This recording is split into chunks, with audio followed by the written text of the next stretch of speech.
Then, good evening and welcome to our event, Belarus Nervous System. My name is Mona Richter and I am the head of the program Perspective East at Polis 180. Polis 180 is a grassroots think tank for foreign and European policy and aims at empowering and engaging young people and their ideas, basically building an inclusive platform for them to participate in political decision-making processes here in Germany and abroad.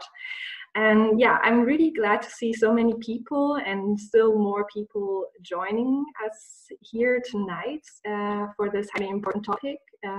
And I'm even more glad to welcome our experts for today, Hanna LIUBAKOVA and Artyom SHRAIBMAN, as well as Mattia NELLES from the Center for Liberal Modernity, who will guide us through the evening today and who will give you some more information on our experts and the agenda for tonight in just a few seconds. But before I will hand over to Mattia, I also wanted to inform you, as some of you may have read already, that this event is part of a whole series that closely follows the developments around the presidential elections in Belarus and is organized in close cooperation with the Center for Liberal Modernity and the Konrad Adenauer Stiftung in Belarus. So while today we will talk, we will take an in-depth look at the internal and societal level within Belarus, at our next event in early August, we will actually dive into the foreign dimension and implications around the election with Jakob Wöllenstein, the director of the Konrad Adenauer Stiftung, their office in Belarus, and further experts. And then after the election, we will finish off our series with an interactive event, an evening discussion round to analyze the results and socio-political developments of the last months. So stay tuned for more information on our upcoming events within the next days. And now I just wanted to quickly inform you about some technical details. As we want to keep this discussion as interactive and open as possible, everyone has the right to switch on and off their camera and microphone at any point. However, we would kindly ask you to use this option responsibly and to keep your microphone on mute when you're not actively speaking. So after the input from our experts and a few questions from Mattia, you will have the chance to ask questions yourself or give a brief comment. For that, just post the question in the chat or raise a hand virtually or physically.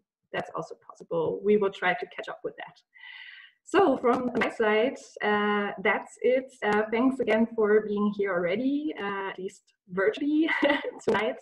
And I am very much looking forward to the discussion and am now handing over to Mattia. Yeah, dobra večera, dobry večer, a good evening also from my side. Very warm welcome from, or greetings from Kiev, where I currently reside. As Mona said, this is the first part of three parts, a first event of a three-part series called Belarus, a Nervous System, ? And I was just thinking we could take away the question mark because the nervousness is quite feasible and palpable. I see in the crowd and audience quite many familiar faces, but a lot of new ones also. So for those of you who don't know me, I'm Mattia NELLES. I'm a program director with the Center for Liberal Modernity, a Berlin-based think tank. And we had some project on Belarus that I had the privilege and honor to lead last year, not so visible, but it's called Belarus in Focus, and part of that the public part of the project was a policy paper written by John Love from John's Needed. Could also be the title of our event today, but the policy paper was more focused, and our work of the project was focused on Russian influence and pressure on Belarus. I will also ask a couple of questions about Moscow and what the West can do. As Mona said, this ain't a webinar. I don't like the term webinar, by the way. It's a virtual roundtable. So you have full video and speaking rights, and I would also ask you to make use of that privilege very wisely. We'll do a couple of questions here on this virtual podium, and then we'll switch to you about 40 minutes here. All right, enough of the housekeeping and straight to our fantastic guests. Hana Lubakova is the first guest that we invited. Hana is the journalist for the Outright RS. It's an international journalism platform. And she previously worked as a correspondent for RFE-RL. Many of you know it's one of the primary media outlets that reports from Belarus. And she was working for Belsat TV, one of the only independent Belarusian TV channels. And last year, Hana was the recipient of the World Press Institute Fellowship in the US.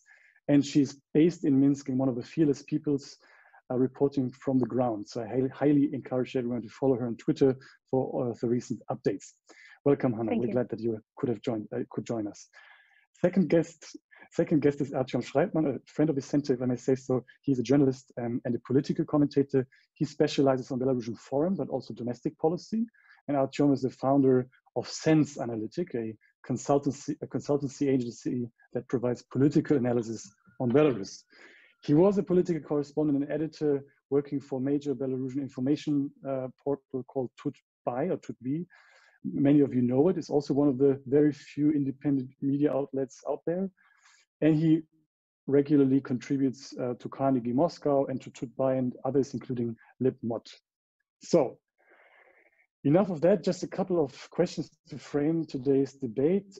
Quite some in the audience are experienced with Belarus. So I saw people who are watching Russia and Belarus for some time. So the overarching question is really, what is different? So we saw different cycles of elections and repressions, in 2006 and 2010, some protests in 2017. So one of the overarching questions is, what is different?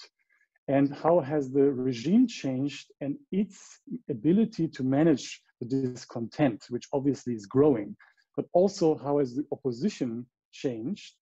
And also lastly, what is the West and Moscow's role in the domestic developments? So before we get to the high politics, I wanted to begin with you, Hana, and ask you about Belarusian society and the broader question, what's different this time around? You wrote in or published in late May, you published a lot of pieces, but this piece was remarkable to me. You published a piece describing how COVID has changed the game, the political game, the landscape, but also possibly the social contract of society. Why don't you, for starters, describe how this regime's handling of COVID, poor handling of the COVID response, has led to something remarkable, which you Thank you for your question. Yes, I'm unmuted. Right, so, well, several things I want to mention. Obviously, the situation around COVID-19 has sparked this level of self-organization, mobilization, and in fact, politicization in the Belarusian society, which is quite interesting. There are several reasons for this. Firstly, obviously, Belarusians got angry with the bungled risk action, while the government was basically ignoring the pandemic and Lukashenko was dismissing it as a causes. Belarusians were left alone with their concerns, with their fears.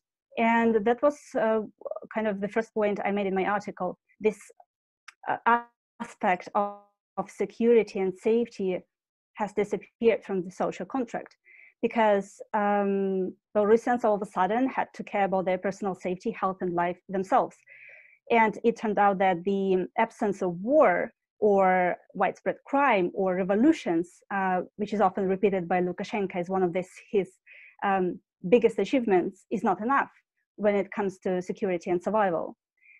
So that's one issue. Another issue that contributed to this anger and this kind of mobilization, let's say, and politicization among Belarusians is less global, but it also made a lot of sense for Belarusians. So these are Lukashenko's cynical remarks about the victims of coronavirus. He often says, undermines, let's say, human dignity or his opponent's dignity. But when he was saying that victims of COVID-19 were to blame themselves for their deaths, that was apparently too much for people, and it provoked a lot of anger because people identified themselves with, let's say, those victims, or they had, their relatives might have died, or, people just have chronic diseases, and Lukashenko was saying that, well, this is, their fault.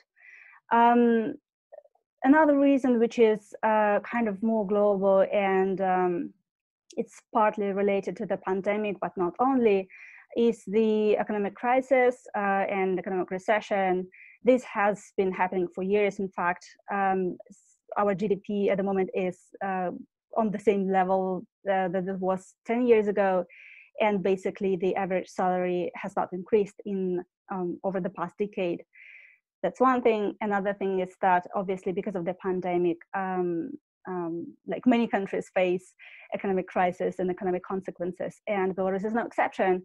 There was this survey research conducted by Belarusian analytical workshop that said that Belarusians feel kind of their feeling about the economic situation as low in 20 years. So apparently this downshift is very much visible, and basically comparing to the last year, their negative attitude and their kind of negative predictions about the economy doubled. So these are kind of three main reasons, but also this overall tiredness and dissatisfaction with the government also plays a huge role. And having Lukashenko for 26 years is enough for many people, and having him for another 5 years is just too much. So I guess this was also part of this kind of electoral side. Right.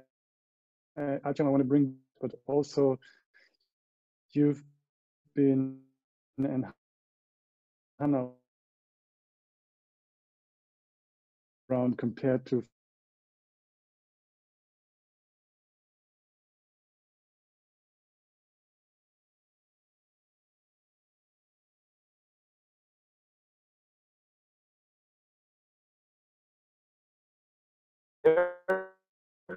communities, sometimes in their towns, sometimes on a countrywide level.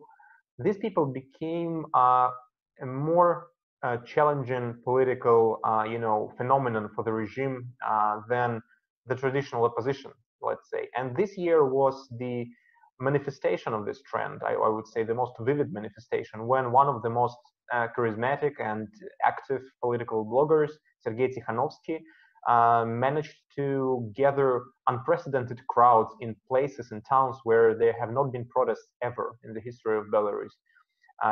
He didn't even travel to Minsk a lot. He just toured the country with his mic and camera, and that was enough to gather people around him, just giving people voice to speak about their grievances with the local authorities, but also with Lukashenko. It was never purely economic dissent. It was also a political one. If you listen to what people have been saying who came to his YouTube streams, it was a mixture of economic disaffection, political frustration, and tiredness that Hana has described.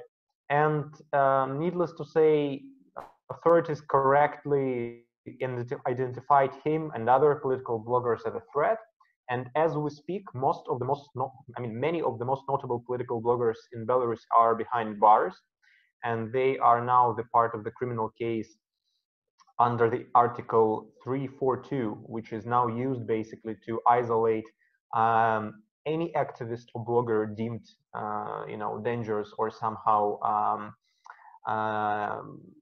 potentially dangerous. And this is article that provides for, or this criminalizes actions to prepare some gross violation of public order. Very vague description that can be used and abused. Authorities have basically paid all its attention towards the bloggers and the journalists. And now, even today, we've heard from Lukashenko basically threats that he will enforce some order in the internet that was not there apparently. And needless to say, Belarus was one of the most heavily regulated countries in terms of freedom of the net, and any international rating would demonstrate this. So that's where we are. I'll probably stop here, and we'll be happy to all right, Hana, I'm sure you want to add, but I also want you to expand on kind of what's different, or how would you put the level of repressions and mobilization in perspective with what we've seen in 2017. Many know there were so-called anti-social parasites protests in 2010 and 2006. How would you put that into perspective, both the mobilization and the repressions? Right. Maybe I'll just quickly add to this kind of aspect of bloggers and journalists. Indeed, it's very interesting, and it's kind of very scary to see what's happening to them. We currently have 24 political prisoners recognized by Belarusian human rights organizations, and at least eight of them are bloggers, which is 1/3. It's a lot. And yeah, one reason for this is because they're indeed popular. I traveled across Belarus to some like smaller towns and villages, right, regional towns, and people, it's a source of information for them. And it's a trend that's coming from 2017, I'd say, when bloggers were also very popular. They reported from those protests, and they were kind of in the crowds, among the crowds, and people just trusted them. People just, came and talked to them. And the same happened with Tikhanovsky, right? And yes, he managed to transform this immense popularity into political capital and street protest, which is important, which is scary for the authorities. I guess they didn't expect that. And another kind of group of bloggers are those independent bloggers who just kind of spread information during the pandemic. And many people turned to them as well because the statistics were not reliable, and what pro-government media reported, people just didn't trust it. So they turned to independent bloggers, right? So this was also kind of one of the reasons, like there was this source of information. But also what's important, I guess now the authorities are trying to kill any form of self-organization. And that's why some of these bloggers who are owners or administrators of Telegram channels, like these chats, where people can self-organize, are in prison. And it's indeed unprecedented. Also, the official propaganda calls both bloggers and journalists organizers, or kind of those people who control these protests, which is also interesting. Like people who, like journalists who just report from a protest, they are somehow, live streaming, they somehow control these protests. So this is kind of remarkable. And as to a question about mobilization and self-organization, I'd say it's different, and it is on the rise, because what's happening now, it's this campaign of solidarity. Like whatever the authorities are doing at the moment provokes more anger and kind of unites people to a larger extent, right? Either repressions, detentions, brutal arrests cause disagreement, like cause this reaction from public figures. When people were arrested brutally while staying outside a gift shop, many public figures, sportsmen, pro-government TV anchors expressed their solidarity and anger because of those arrests, which is also unprecedented. I cannot say that this is any kind of form of breakdown in the elites, but it's remarkable that it's happening. It never happened before to such a large extent. And people self-organize, like firstly it started when some 1,500 people decided to volunteer and bring masks and protective equipment, medical equipment to hospitals across the country when the government basically ignored the pandemic. And then in the end of June, when we had this water crisis in Minsk, when 2 large districts in Minsk were left basically without tap water, the water was contaminated, the authorities went silent.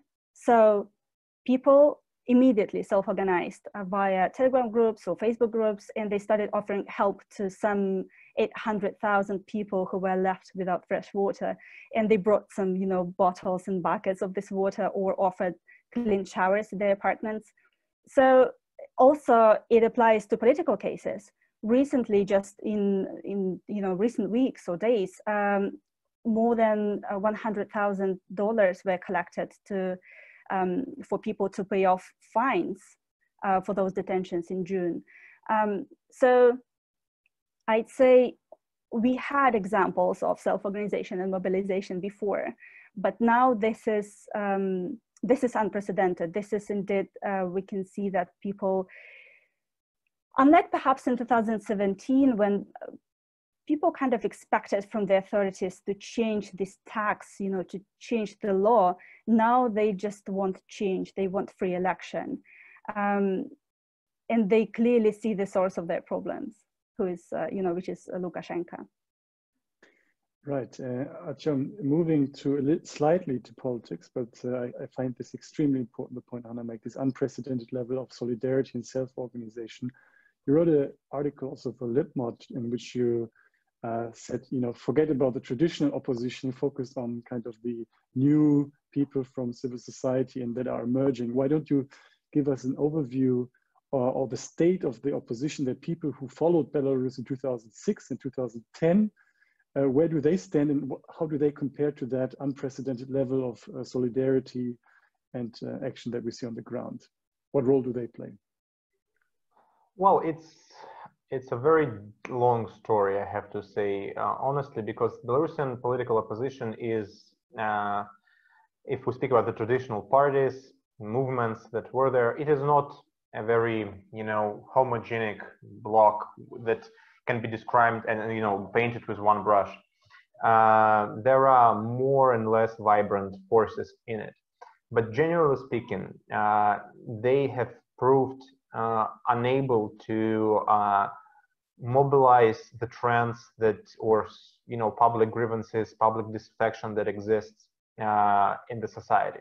There were some instances of, I would say, accidental success, like in 2017, for example. Anna mentioned this, where there were nationwide protests because of the very unpopular law decree, presidential decree, a so-called anti-parasite decree, which effectively established tax on the unemployment.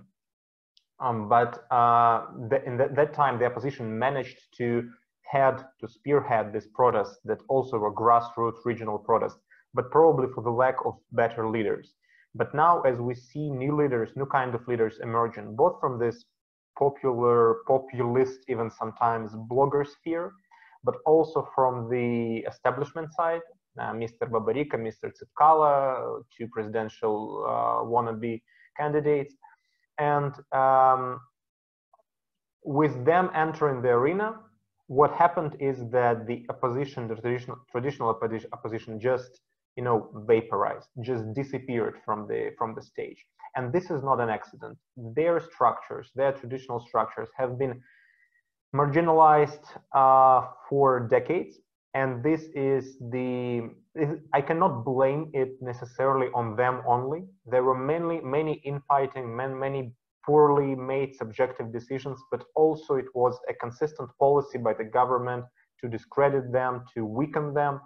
But in the end, if we even leave aside the reasons for this dire situation, opposition now, Belarusian traditional opposition now, is the force that can serve sometimes as an infrastructure for some, you know, protest activity when you need a formal party to apply for something, let's say to apply for a rally, or you need a party to nominate candidates during parliamentary elections. So them having this formal status gives them at least some, you know, usefulness, so to say.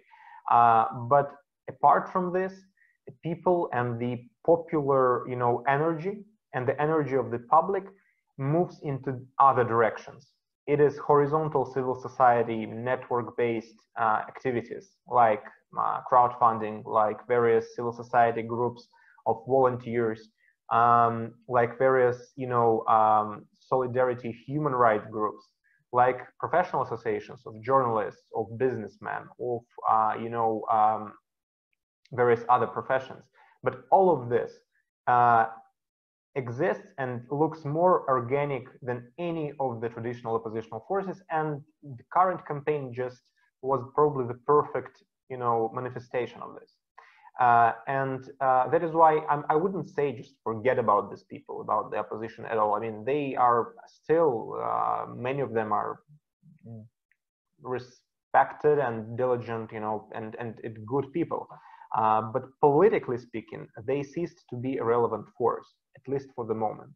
And this has to be taken, I'd say this has to be taken seriously by people who use the tradition of having, you know, the traditional oppositional speakers speak on behalf of Belarus as though they still represent someone. Unfortunately, they do not. We have a new actors on the arena, on the stage, and it would make much more sense to listen to these new voices.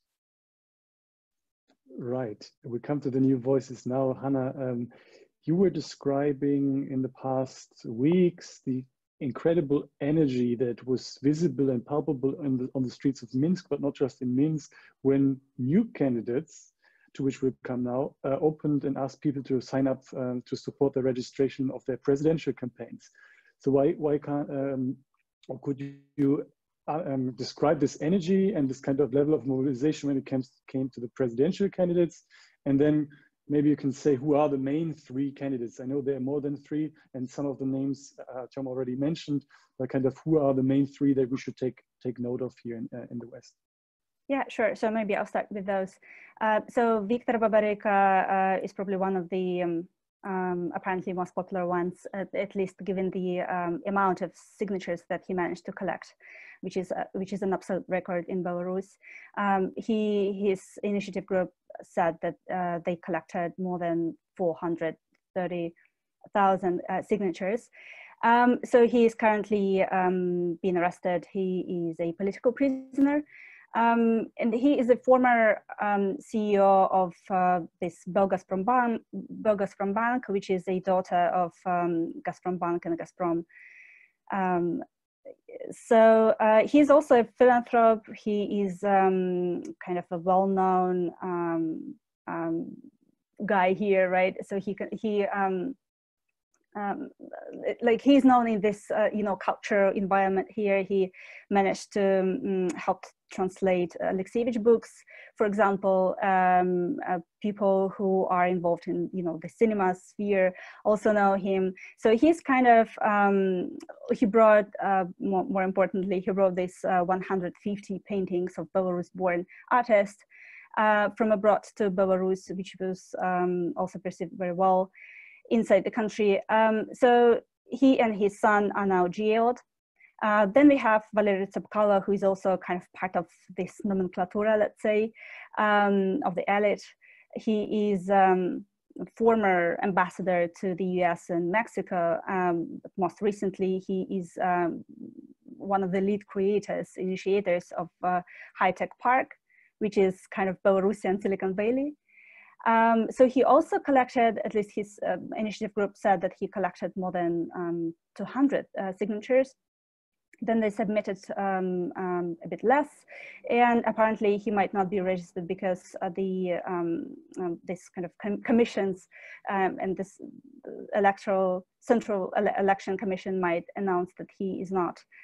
He has not submitted enough signatures because they kind of checked them and they found some, you know, some errors there.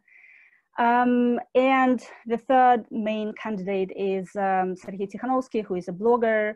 who was not basically known like 1 year ago, but he, because of his blog, because of his, blogging thing, he managed to kind of, he became well known, and he received a lot of support, from the side of people. He's especially popular in regions. When I traveled, like many people mentioned him. They were like saying that, oh, I don't know if I can trust Babaryka or Zapcala, but I definitely trust Tikhanovsky. Some political analysts in Belarus compared him to Alexander Lukashenka in 1994 because he's a kind of populist. He just kind of travels and talks to people, and yeah, his format was kind of popular. It was a format of an open mic. People just talk to him, right? Artyom mentioned that. Yeah, so when it comes to this kind of level of mobilization, yeah, I mean, it was really interesting to observe how people in those regional towns where no protest happened before, no political actions happened before, went to the street to form, firstly to leave signatures and to support, these candidates. They stayed in lines for hours, despite rain and all those kind of weather issues and so on, or detentions or fines that were imposed on them. So all these people were saying that whoever, like, we just want change. We don't really care kind of about these people, but we just want to, we are voting against Lukashenka because we want changes.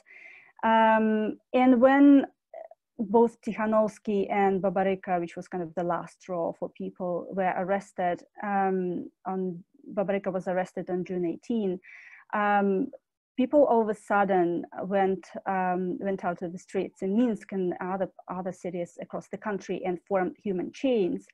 And I guess nobody expected this, solidarity all of a sudden from people. And basically these protests, these human chains of solidarity rallies, did not even have leaders. Basically, people just self-organized via social media. Many people just watched live streams organized, by Radio Free Europe or bloggers, and that's why they came to those protests, came to participate. Yeah, I mean, despite having no leaders, people were just, coming to those protests. So, so I'd say, if before this clampdown on opposition, on peaceful protests, would cause frustration and depression, people would not come back to streets. Now it's different. People protest. People don't agree with this injustice, and they they just come back, to protest. When people were arrested after they stayed in line, outside this gift shop, on the next day, even more people came, and on the next day, even more people came. So that's, I guess, also different. And this heavy-handed response, which again provokes another response, or more people showing up, as we know from other protests around the world, from Tahrir to Maidan.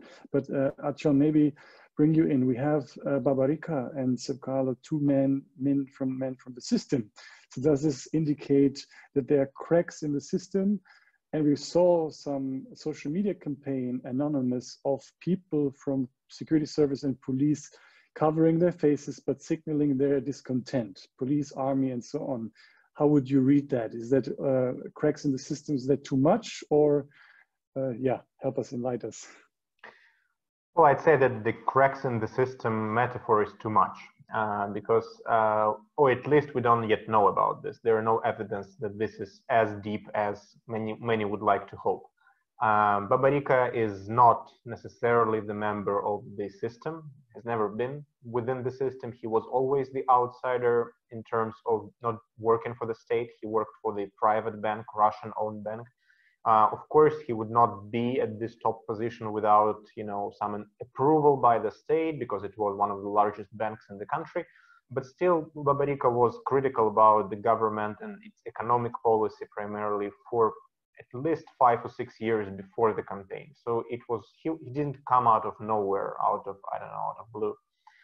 Zapcala, yes, is a different story slightly, and I think that the fact that these two people, you know, I would say from a broadly speaking establishment have entered the open politics suggests that they are the tip of a slightly larger iceberg, that if two people decided to go to open confrontation with the government, risking their freedom and property and everything, then there are more people within the system who are silently disagreeing with the way the things develop. And I think the pandemic here, once again, or mishandling of the pandemic, was also very important trigger that, according to many anecdotal evidence I received from various corners of state apparatus, it actually caused a lot of frustration in various agencies and branches of the state, education, medical, healthcare system, even the security services. And hence the flash mob that you've mentioned, with the pictures being posted where the officers of various security services post their insignia and their uniforms and their opposition-minded and pro-opposition slogans like "We are the 97% or "You are the 3%," referring to this popular meme of Lukashenka supposedly having 3% support rate. And again, these are tens of people who risked in some way, and this reflects probably hundreds, probably thousands of people being silently against it. At the same time, we should not make too far-fetched conclusions out of it. The conclusions that the system is on the verge of being of collapse, because still there is still to have be some prerequisites necessary for cracks.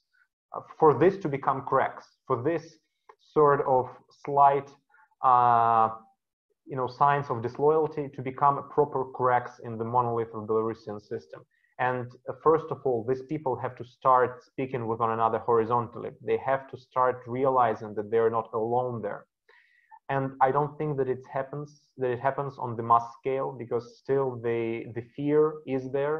And after several TV presenters from the state TV and celebrities, Belarusian celebrities formerly invited to various state concerts and events, also came out against the government and against the president, or against at least the brutality of repressions, they were immediately fired and deprived of all their state contracts.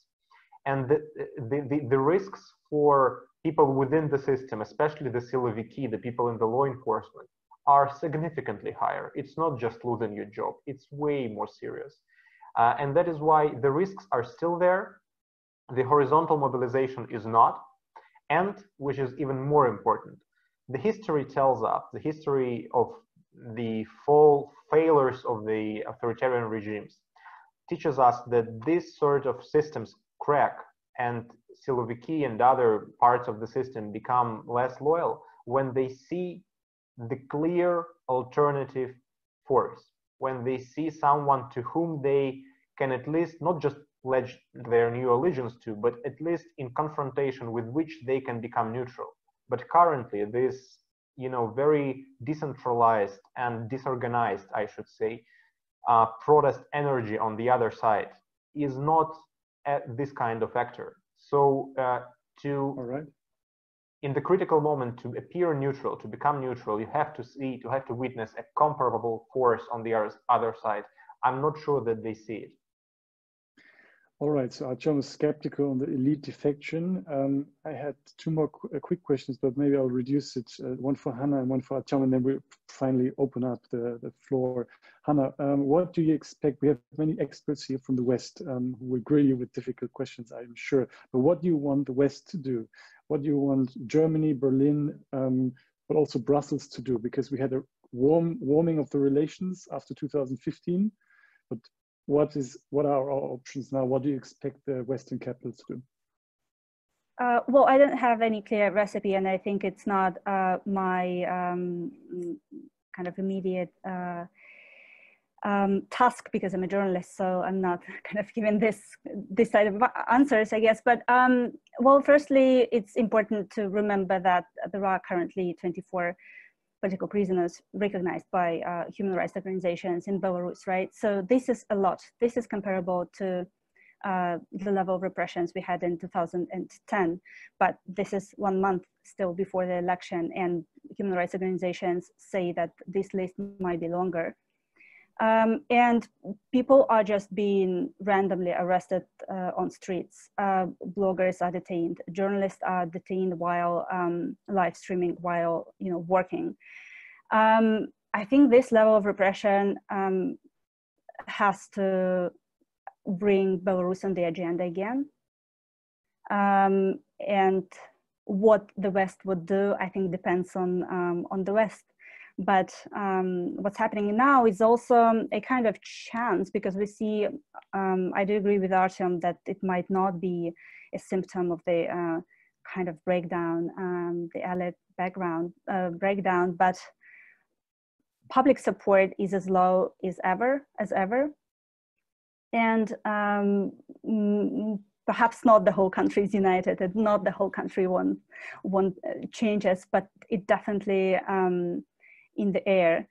And I think it's important to use this opportunity to help these people and to kind of not leave them alone, I'd say. Right. Good answer, very diplomatic, then very journalist. It's important. And by the way, I'm very happy that the visa facilitation, despite the growing signs of repressions, went forward. So that's a good sign that peoples-to-peoples contact continues to be eased. Yeah. And Artyom, very briefly, and then we open up. You wrote extensively about Moscow's view on what's going on. So briefly, what's Moscow's objective in this? Do they simply want to weaken Lukashenko, or what is their objective agenda? Because Lukashenko himself blamed for the first time ever Moscow for instigating a coup with Babarika, or he hinted at Babarika. But what's Moscow's objective in this? And yeah, then we'll open up.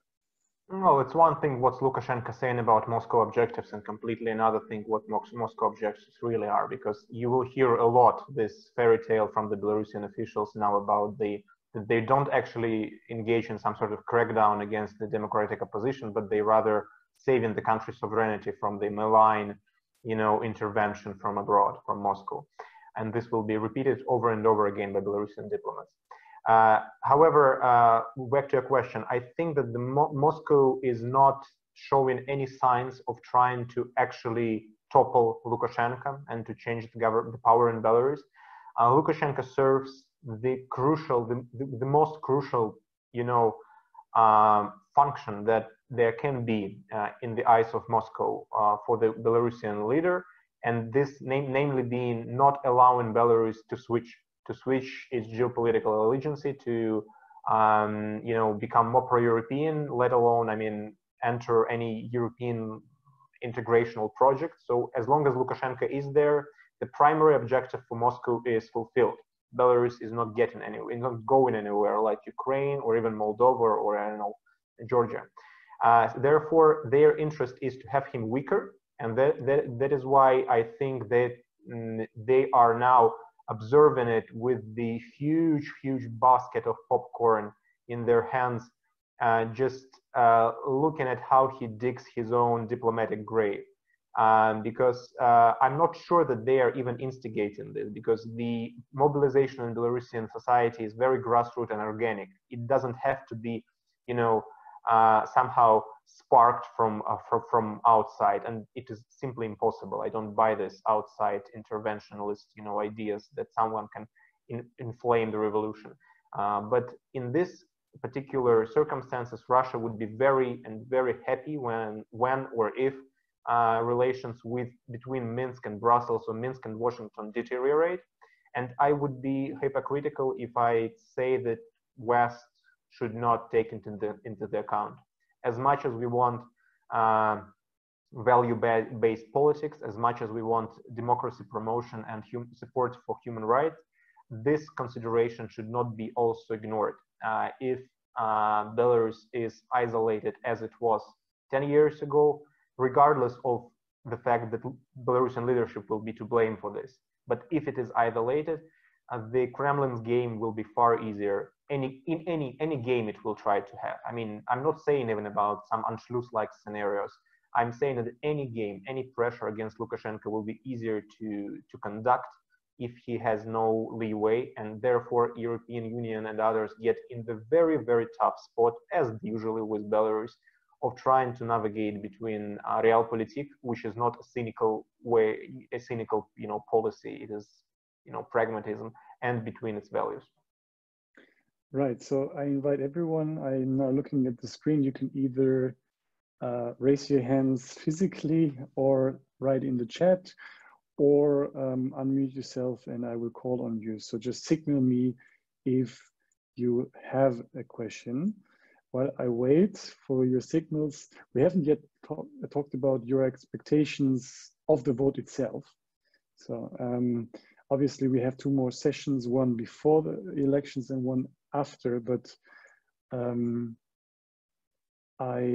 as I don't see any questions, I will continue. Please signal me whenever we have a question. From now on, the floor is open. So Hana, obviously no one expects free and fair elections. We have not even seen OSCE observers, or they will probably be not allowed into the country or not come into the country.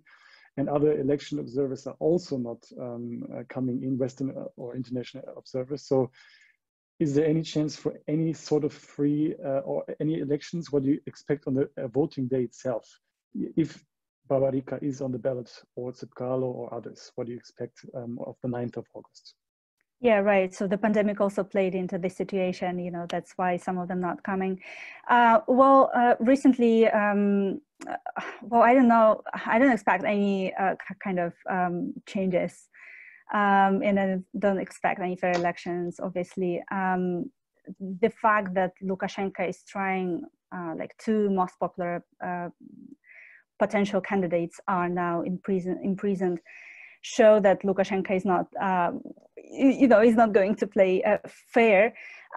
So another thing is that there were people who wanted to be part of those election commissions, right? Regional elections commissions, not only in Minsk, but all across the country. And basically they were not allowed.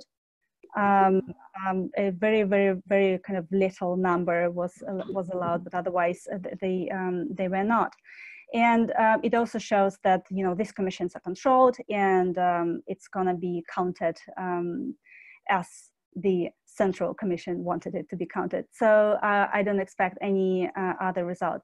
But as to what kind of might happen and what numbers Lukashenko might get, it's obviously only speculations, because we don't have independent, institutions, independent sociology in Belarus. But last time in 2015, when there was this organization called NISEPI, which is IISEPS, independent polling organization, they, according to their data, Lukashenko had 50% back then of votes. And after that, his electoral rating was much lower. Like 1 year after that, his rating was around less than 1/3 of population said that they would vote for him. And there were no reasons after that for this electoral rating to kind of be higher. Because of the crisis, because of the mishandling of the pandemic, it would be even lower, but we will never probably get the actual number. Right, I see the first hand. Stefan Malerius from CAS in Berlin. Please, if you can unmute yourself, you might even turn on your video if you want to. No, it's fine. Yeah, thank you, well, for the presentation and for elaborating on the current situation. I have actually 2 quick questions. First, where actually Babarika and Zapcala are coming from? Well, why are they popping up now? Why actually they are? And is there, behind them, is there a plan that we don't know? So, and to which extent are they aware of, well, chances, not chances, and dangers they're actually in? Well, Babarika is in prison, and and unclear what how he might end up. So if you maybe can elaborate a little bit more on their motivation to become a candidate right now for this very election. And the second, of course, well, what are your predictions for the scenarios now, and maybe not for the elections days, but still, who will be registered then eventually in, what is it, a week or so, and how would you see the campaign then eventually to perform further? So two great questions, one on predictions of candidates and one on the candidates itself. Who wants to start? You can pick one of the questions, and afterwards we'll collect a couple from the... Artyom, you want to start, and then Hana? Probably briefly speak about the motivations or possible motivations. Of course, we'll never know, but I think that there may be several explanations of why these people are in the game. First of all, I've interviewed both of them for Dubai, and I've communicated with them also. I mean, informally spoke with people who know them, and nobody of the people who know them closely actually doubt that these were their both autonomous decisions. These people, both of them, are men who are self-confident, maybe overly so. They have the sense of their own personal mission, both of them. In case of Babarika, after his tragic death of his wife 2 years ago, he seems to be on this personal point in life where he just has nothing to lose. I mean, he achieved everything he could have or wanted to, and now he just decided to let his passions, which has always been politics, to be manifested, because he has been given extensive interviews for the last 5 years criticizing the system. He has been, as Hana has said, you know, supporting the Belarusian civil society culture. Even once Russian nationalists wrote a collective complaint on him to Gazprom, complaining that he was supporting Belarusian nationalists using the Russian money. So this man was always in some way in the game, but now he just became openly in it. And from what I understand, from what I observed, he sincerely believed, and maybe happens to believe still, that he has a chance of, you know, changing the dynamic, changing the political, you know, environment in the country. And I would say that he currently does do it. He does change many things, even being behind the bars. He created a movement behind himself, which was established in a very short, you know, period of time with an unprecedented level of mobilization of previously apolitical people, and this should not be disregarded. With Zapcala, I think he was fired from his baby project, so to say, high-tech park. He you know, invented it. He ran it for about 12 years, Belarusian Silicon Valley, basically. And then he was fired from it in 2017 without any new job being proposed to him. And as people close to him also tell me, he was very upset with this, very offended by it. And he took this 3 years to work in the private business and now basically came back. I think pandemic and this understanding that the public mood is shifting contributed to their, you know, to them being more resolute, to them being more bold in taking this decision, because they understood that they are on the side of the majority actually. And both Babarika and Zapcala said that the pandemic handling or mishandling was the last straw, the last drop that, you know, made them join the campaign. And also on the more, you know, another level of argument, I think both of them might be in the back of their heads thinking about creating a political capital for the future, because many people realize, as Hana has put it, feel it in the air, that the change is maybe not coming this August, but it will be coming in the years to come. And this is the late autumn of this regime. And that is why people who start early, start to position themselves early enough, will probably get better seats at the table when the smoke settles. And I think this might be the combinations of reasons behind them. I'll probably stop here and give the second question to Anna, and maybe the first as well. Anna, please. Yeah, sure. So regarding predictions, like who is going to be registered, right? that was the question. So, well, we cannot say there are no results yet, but they will be announced soon. As I mentioned, Zapcala most likely will not be registered. He's kind of the only one who is now free because Babarika is in prison, and he has, I guess, at least 2 criminal cases against him, which is tax evasion and money laundering, which are quite gross, let's say, accusations. Tikhanovsky, well, his wife, who is a potential candidate, because she, like her initiative group was registered instead of Tikhanovsky's, instead of her husband. She is mostly alone because a large part of his, kind of her supporters, or her husband's supporters rather, are also imprisoned. And even if she's going to be registered, it might not be possible to kind of have this campaign, right, still.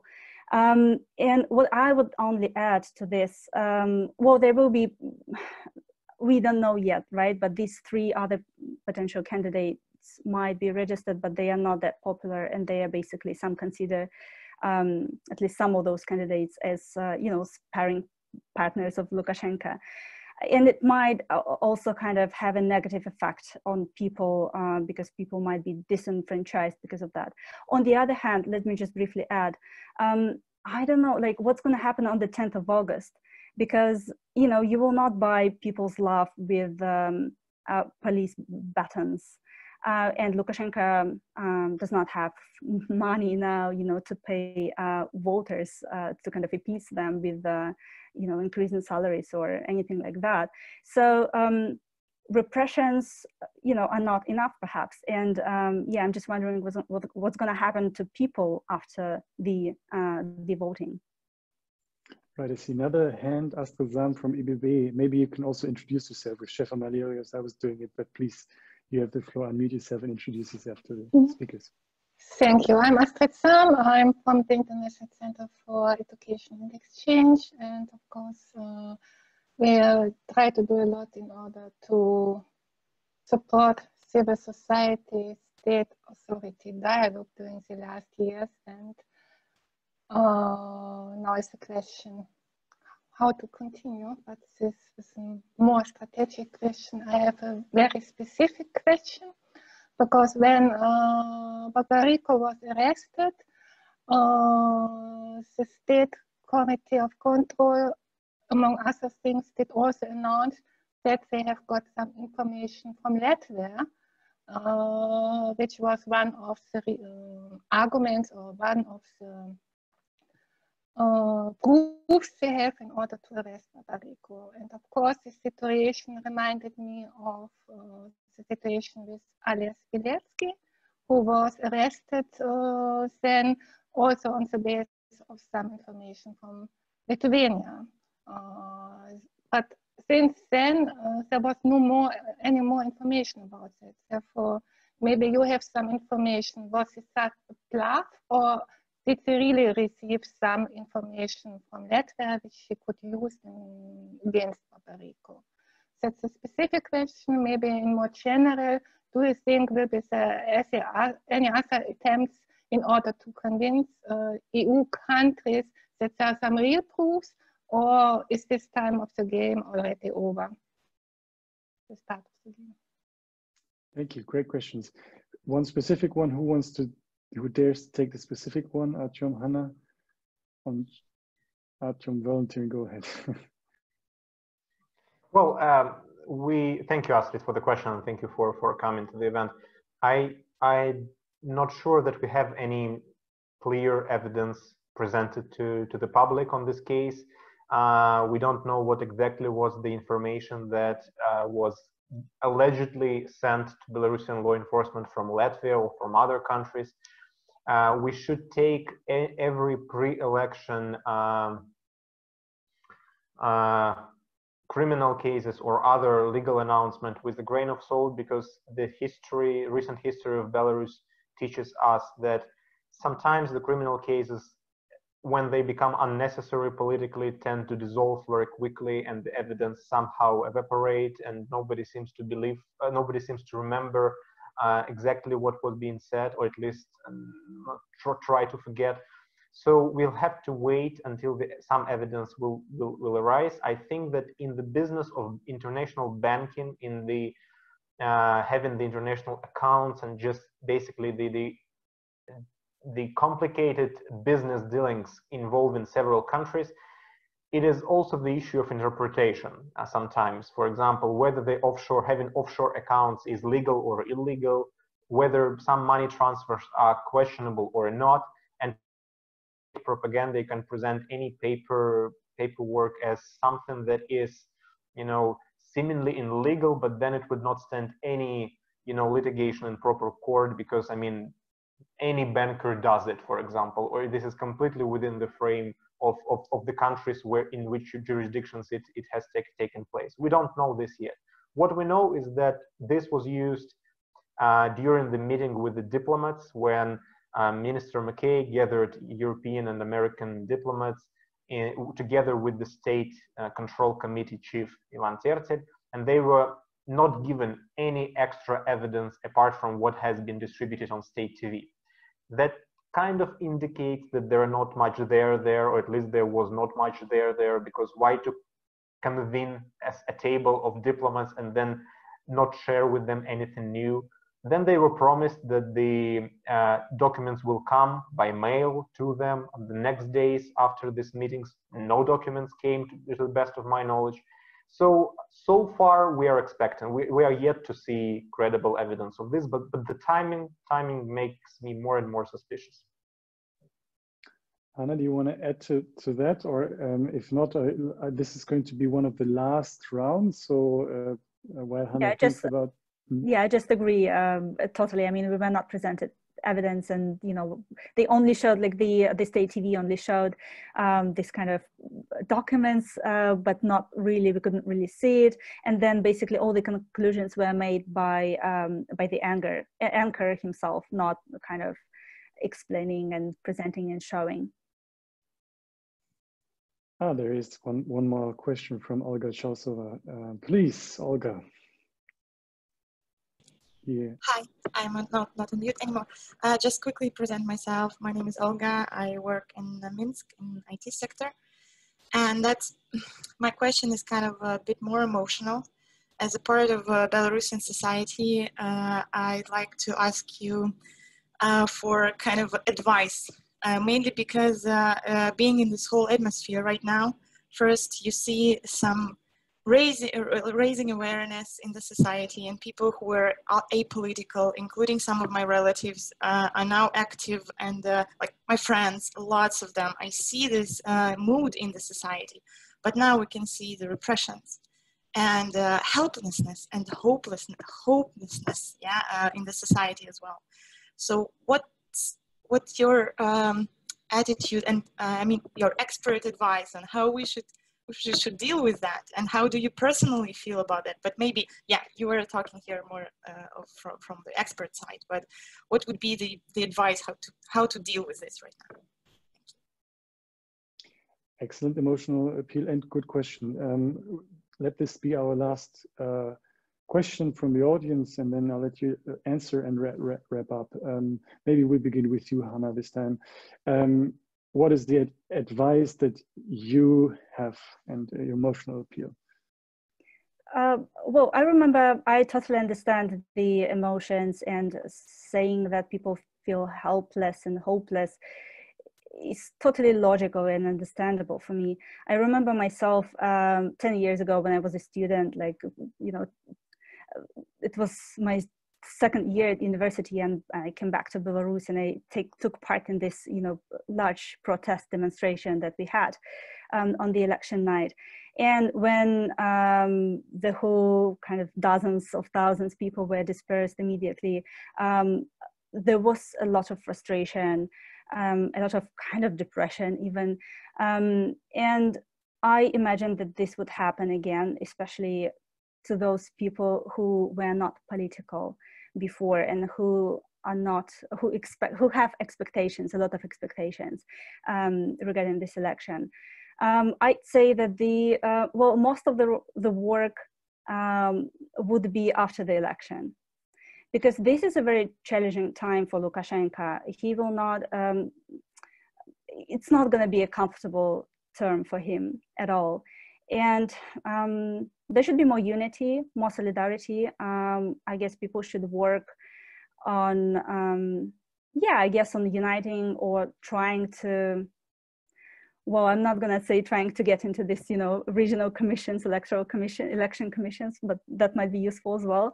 But kind of trying to educate themselves about the political system in Belarus and, you know, the constitution, whatever.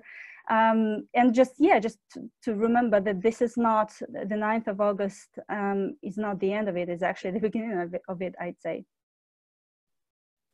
Artyom, what's your expert and citizen advice? Well, yeah, it's more of, takes more of a citizen than an expert, but I'll start with probably a little bit of expertise behind it. You know, there is a very good book written by, or work paper written by Hanna LIUBAKOVA called Democracy by Mistake.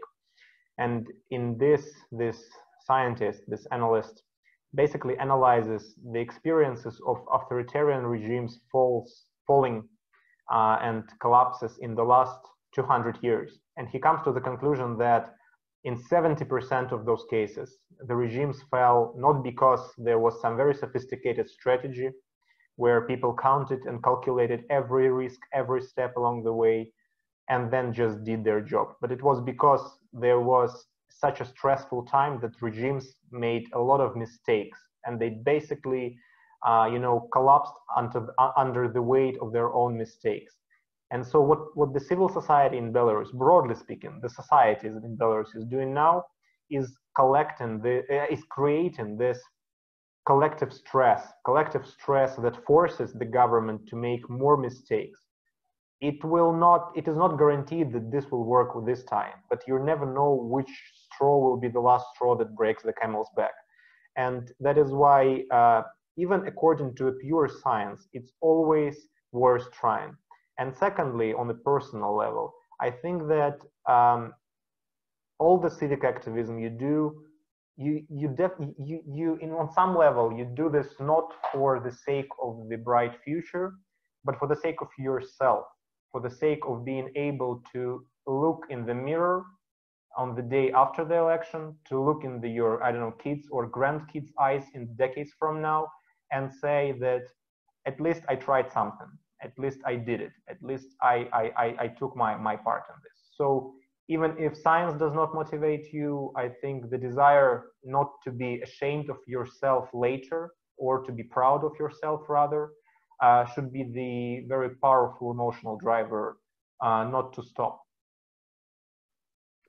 These are marvelous words, I have to say, to wrap up, both from Hana and Artyom. There are also other examples, countries that have recently underwent these repression cycles of repressions and democratization and then step back. So I encourage everyone to look at the failures of the Arab Spring. And of course, even though Belarus and Ukraine aren't comparable, there's a lot to learn, lessons to draw from the experience of toppling Yanukovych here too. So that can be horizontal learning. But I want to close with your beautiful remarks and say thank you. Thank you everyone for listening. This was a large audience, and there's what's very positive to me as someone who cares about Belarus is to see the growing attention that people put on Belarus. There's a lot of events on Belarus. Next week alone, there's 2 events, one by ZOIS, this Berlin-based research organization, and one by the UCL, London University, on what the West can do. So it's really inspiring for me to see this growing attention. And with all the uncertainty, it's all we can do is follow the events very closely and see what happens on the election day and after. Mona, do you want to say something at the end to wrap up? Or? Yes, exactly. Please. I would also like to thank our experts, Hana and Artyom. Thank you very much for taking your time, and also to the audience for these great and really emotional questions and personal questions as well. So thank you very much for it. And again, a quick reminder, this is just the first of the 3 events that will follow, and follow more information on the upcoming events on our Polis website, Polis 180 website, Facebook, and Center for Liberal Modernity and Konrad Adenauer Stiftung. We will publish more information soon. Yes, thank you very much. Goodbye, and thank you, everybody. Goodbye. Have a nice evening.